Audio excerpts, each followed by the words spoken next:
was kann ich denn da machen? Wir Eltern haben dann den Impuls, dass wir unserem Kind Mut zusprechen möchten. Sie sagen, klar kannst du das und komm runter und hopp, spring und ähnliche Sachen. Aber in dem Moment, wo ich das eben so sage, sehe ich mein Kind nicht mehr mit seinen Gefühlen im Jetzt, mit seinen Gefühlen im gegenwärtigen Moment.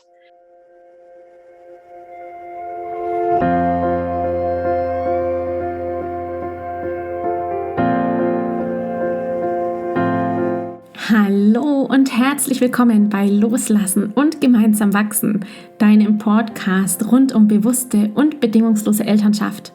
Mein Name ist Manuela Festel, ich bin Mama, Mutmacherin und vor allem Mentorin für achtsame Kommunikation und gewaltfreie Konfliktlösung mit Kindern. Und genau darum geht es auch hier in diesem Podcast.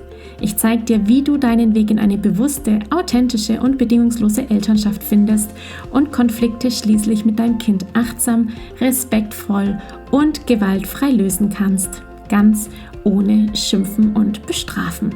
Bist du bereit? Na, dann lass uns loslegen. Herzlich willkommen hier im Podcast Loslassen und gemeinsam wachsen. Schön, dass du wieder mit dabei bist, hier zuhörst, lernen magst, wachsen magst. Ich möchte dir an dieser Stelle, weil es gerade so aus mir heraussprudelt, einfach mal Danke sagen für all die vielen, vielen, vielen Minuten, Stunden, die du schon hier reingehört hast und dich weiterentwickelst, Impulse mitnimmst, dich im Alltag mit neuen Ansätzen, inspirieren lässt. Ich freue mich sehr, dass du da bist. Wir schauen uns heute das Thema Angst an, nämlich dann, wenn unser Kind Angst hat und uns das auch im Vertrauen natürlich sagen kann. Im konkreten Beispiel, das mir eine Frau aus meinem Mentoring Gemeinsam wachsen berichtet hat, geht es darum, dass ein Kind auf der Rutsche steht und sich nicht runtertraut. Mama, ich traue mich nicht, das ist heute das Thema, wie wir darauf reagieren können, wie wir letztendlich Mut zusprechen oder ob es das überhaupt gar nicht so wirklich braucht. Darum geht es heute. Ich wünsche dir viel Spaß und wie gewohnt lese ich dir erst einmal vor, wie die Frage genau lautete, damit du weißt, worum es im Detail geht und wie die Situation genau ausgesehen hat. Viel Spaß! Wie verhalte ich mich, wenn mein Kind Angst hat? Zum Beispiel, wenn es oben auf einer Rutsche steht und sich nicht traut, zu rutschen oder von etwas runterzuspringen. Was sage ich denn da konkret? Hast du Beispiele? Ja, habe ich. Also wenn Kinder Angst haben oder sich unsicher sind und nicht wissen, ob sie sich selbst vertrauen können. Darum geht es ja letztendlich. Kann ich mir selbst vertrauen? Kann ich meinen Fähigkeiten vertrauen? Kann ich das denn wirklich? Da habe ich im Übrigen auch eine Masterclass dazu, die heißt, ich kann das. Ja? Was kann ich denn da machen? Wir Eltern haben dann den Impuls, dass wir unserem Kind Mut zusprechen möchten. Sie sagen, klar kannst du das und komm runter und hopp, spring und ähnliche Sachen. Aber in dem Moment, wo ich das eben so sage, sehe ich mein Kind nicht mehr mit seinen Gefühlen im Jetzt, mit seinen Gefühlen im gegenwärtigen Moment.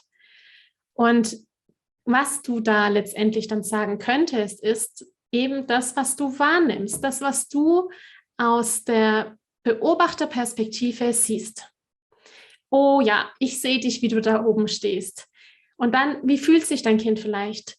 Es fühlt sich komisch an da oben, es schaut ganz anders aus von da oben als von unten. Vielleicht schaut es auch höher aus, als du es dir gedacht hast.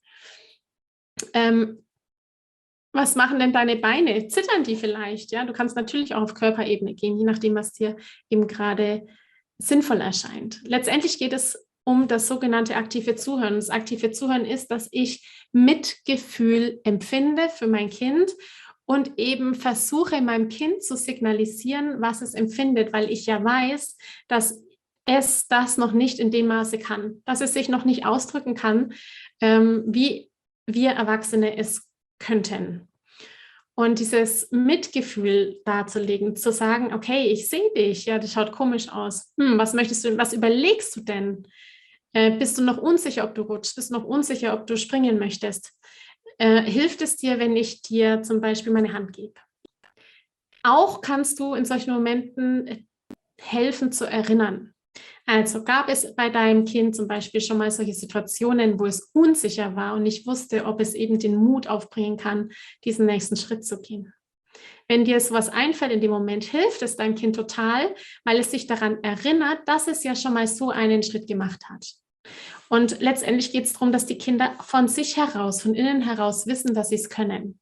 Und wenn dein Kind dann durch dieses Gesehenwerden in seiner Angst, das Gesehenwerden seiner Unsicherheit von dir Sicherheit bekommt und du sagen kannst, ich bin hier, ich fange dich auf, ich gebe dir meine Hand. Erinnerst du dich noch letzte Woche, da war das so ähnlich und dann bist du gesprungen und hast dich total gefreut. Und das Kind macht es dann, dass wir dann natürlich auch nicht sagen, gut gemacht und dann ins Loben kommen, sondern in die Wertschätzung gehen und sagen, wow, jetzt bist du gerutscht. Gerade eben warst du doch noch da oben und jetzt bist du wieder hier unten. Also auch wieder zu versuchen zu beobachten, was wir sehen, was wir hören und was wir wahrnehmen. Und ich sehe, wie du dich freust. Und weißt du was? Das, was du jetzt gerade fühlst, das heißt Stolz. Und eben uns davon lösen, das Kind zu bewerten, dann, wenn es diesen Schritt gemacht hat, sondern eben wieder hinkommen dazu, dass es von innen heraus spürt, was es sich da jetzt getraut hat, wie es da jetzt Selbstvertrauen bekommen hat und diese Situation dann genau beim nächsten Mal wieder benötigt. Ich danke dir von ganzem Herzen, dass du dir heute Zeit genommen hast, diese Podcast-Folge anzuhören. Wenn du noch mehr Impulse, Ideen oder Inspirationen auf deinem ganz persönlichen Weg zur bewussten und bedingungslosen Elternschaft suchst, dann abonniere unbedingt meinen Newsletter oder du folgst mir auf Instagram, Facebook oder Telegram. Eine Frage, die ich außerdem immer wieder bekomme, ist: Manuela, was kann ich machen, konkret, damit mein Kind selbstständig und unabhängig wird? Hier lade ich dich herzlich ein, auf meiner Seite sprachzeichen.de/mit-kindern-sprechen vorbeizuschauen, denn hier findest du meine Vorträge, meine Masterclasses zu unterschiedlichen spezifischen Einzelthemen. Eine davon ist, ich kann das, wie dein Kind selbstständig und unabhängig wird.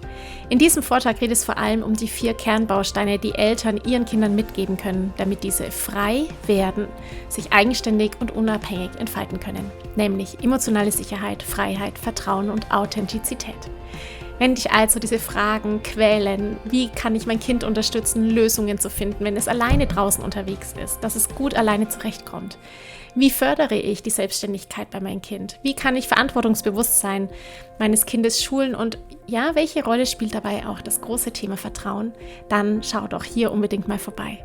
Ich kann das, wie dein Kind selbstständig und unabhängig wird, ist mein Vortrag, meine Masterclass, die du 12 Monate zur Verfügung hast, alle Folien downloaden kannst und außerdem ein Gutschein bekommst in der Höhe von 97 € der Masterclass, die du dann innerhalb der nächsten 6 Monate für ein Einzelcoaching oder natürlich auch für mein Gruppenprogramm Gemeinsam wachsen anrechnen lassen kannst.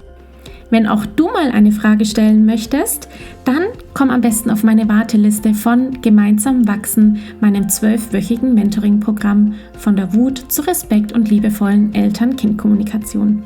Das findest du unter sprachzeichen.de/gemeinsam-wachsen-Warteliste.